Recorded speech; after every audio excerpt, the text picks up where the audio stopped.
Good morning and a special good morning to Veeru ji. Welcome to Mumbai. Thank you. Good morning. And good morning to everyone. अच्छा लग रहा है brokerages को, थोड़ा divided भी है लेकिन ज़्यादातर ब्रोकरेजेस अगर आप देखें तो बुलिश साइड पर ही है. CLSA कह रहे हैं आउट परफॉर्म करेगा, 1861 रुपये प्रति शेयर का टारगेट प्राइस. नोमुरा बाय की कॉल दी है उन्होंने, 1880 रुपये प्रति शेयर का टारगेट प्राइस देख रहे हैं वो. मॉर्गन स्टैनली 1700 तक के स्तर को देख रहे हैं, यानी कि लगभग आप देखें तो 24% का अपसाइड पोटेंशियल इन स्तरों से इन्फी में नजर आ रहा है ब्रोकरेजेस को. CLSA क्या मान के चल रहे हैं, वो कह रहे हैं कि डिमांड में इमीडिएट रिकवरी नहीं दिखेगी क्योंकि क्लाइंट्स डिस्क्रेशनरी खर्च थोड़ा घटा रहे हैं. फोकस अभी भी कॉस्ट बचाने पर रहेगा इन्फी का.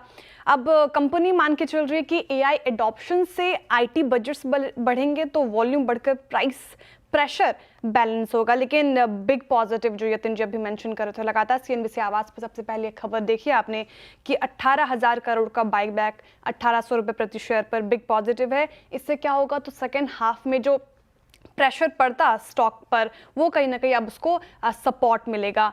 नोमुरा तो काफ़ी बुलिश हैं जिन्होंने 24% का अपसाइड पोटेंशियल देखा है इस पर्टिकुलर काउंटर में. वो कह रहे हैं कि largest ever buyback by Infosys 18,000 crore tender based. इससे क्या होगा फाइनेंशियल ईयर 26 में डॉलर रेवेन्यू ग्रोथ की अगर बात करें तो यहाँ पर 3.8% साल दर साल बढ़ने की उम्मीद है. ये वो एस्टिमेशन लगाकर चल रहे हैं. स्टॉक वैल्यूएशन के लिहाज से काफ़ी अट्रैक्टिव लग रहा है उनको. डिविडेंड यील्ड भी अच्छा है 4.4%. तो लॉन्ग टर्म इन्वेस्टर्स के लिए ये तमाम समीकरण अच्छे बन रहे हैं. नोमुरा मान के चल रहे हैं. मॉर्गन स्टैनली थोड़ा कॉशियस नजर आ रहे हैं. उन्होंने कहा कि एक्सपेक्टेशन से बड़ा नंबर आया बाईबैक का. 10 से 14 करोड़ का लगा के चल रहे थे, 10 से 14,000 करोड़ का लगा के चल रहे थे मार्केट एक्सपेक्टेशंस, लेकिन ये 18,000 करोड़ का है जो कि अच्छी चीज़ है. एग्जीक्यूशन में 3 से 4 महीने लगेंगे और साथ ही लॉन्ग टर्म के लिहाज से अच्छा लग रहा है. लेकिन जो अनसर्टेनिटी है जैसे कि टैरिफ, ग्लोबल चैलेंज, वो थोड़ा अभी भी बने हुए हैं, इसलिए थोड़ा कॉशियस रुख. जेफरीज की रिपोर्ट है और BSE और नुवामा पे पर्टिकुलरली उन्होंने बात कही है और जो कि आप डिस्कस भी कर रहे थे, काफ़ी EPS पे हिट होगा और ऑलरेडी मार्केट ये मान के चल रहा है शायद वीकली एक्सपायरी हट जाए, फोर्टनाइटली या मंथली एक्सपायरी लागू हो सकती है. हालांकि ये अभी मार्केट में बात चल रही है, अभी कोई कंफर्मेशन आया नहीं है. लेकिन इम्पैक्ट जो आप भी मेंशन कर रहे थे, अगर वीकली एक्सपायरी हटती है तो BSE का वॉल्यूम बेस्ड इनकम पूरी तरह से इम्पैक्ट होगा. फाइनेंशियल 27 के लिए EPS में 20 से 50% तक की गिरावट आ सकती है. साथ ही नुवामा के लिए भी ये हिट रहेगा, 15 से 25% EPS कट. 9 जुलाई से अगर आप देखें तो BSE ऑलरेडी 15% करेक्ट हो चुका है और FNO पल्स में अभी वीरेंद्र जी भी मेंशन कर रहे थे, कल भी हमने देखा काफ़ी बुरी तरह पिटाई हुई पूरी कैपिटल मार्केट स्टॉक्स की. तो अभी फिलहाल यही मान के चल रहे हैं. लेकिन जिस तरीके से मार्केट रिएक्ट कर रहा है, इन्वेस्टर्स ने मान लिया कि अब शायद वीकली एक्सपायरी हट जाए.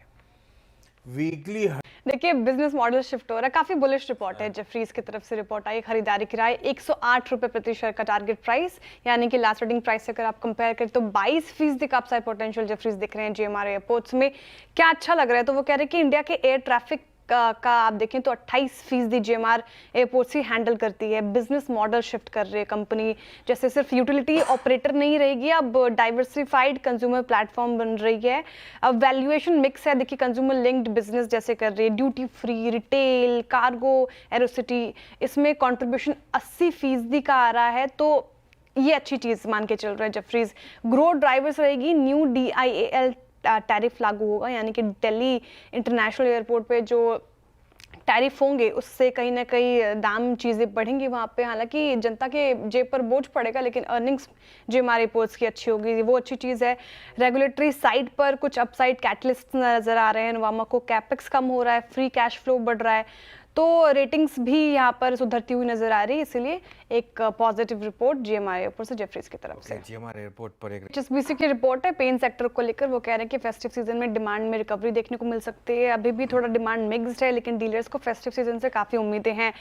लो कॉस्ट पेंट्स पर कंपनी फोकस कर रही है. प्रीमियम और लग्जरी इमल्शंस की बात करें तो वहाँ पर रिकवरी की उम्मीद है और HSBC ऐसा मान के चल रहे हैं कि Asian paints urban demand capture करने के लिए भी वेल पोजिशनड है. पिडिलाइट पर नोमुरा बुलिश हैं, 3,700 ₹85 प्रति शेयर का टारगेट प्राइस आया है। खरीदारी की राय उनकी तरफ से 22% का अपसाइड पोटेंशियल पिडिलाइट में नजर आ रहा है उनको। क्या अच्छा लग रहा है पिडिलाइट में?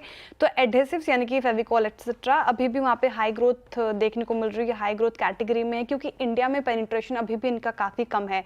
हाइशा पेंट्स जो पिडिलाइट का पेंट बिजनेस है वो थोड़ा वीक है, लेकिन क्वार्टरली और मंथली अगर आप देखें तो स्टडी ग्रोथ देखने को मिल रही है, इंप्रूवमेंट धीरे धीरे दिख रहा है।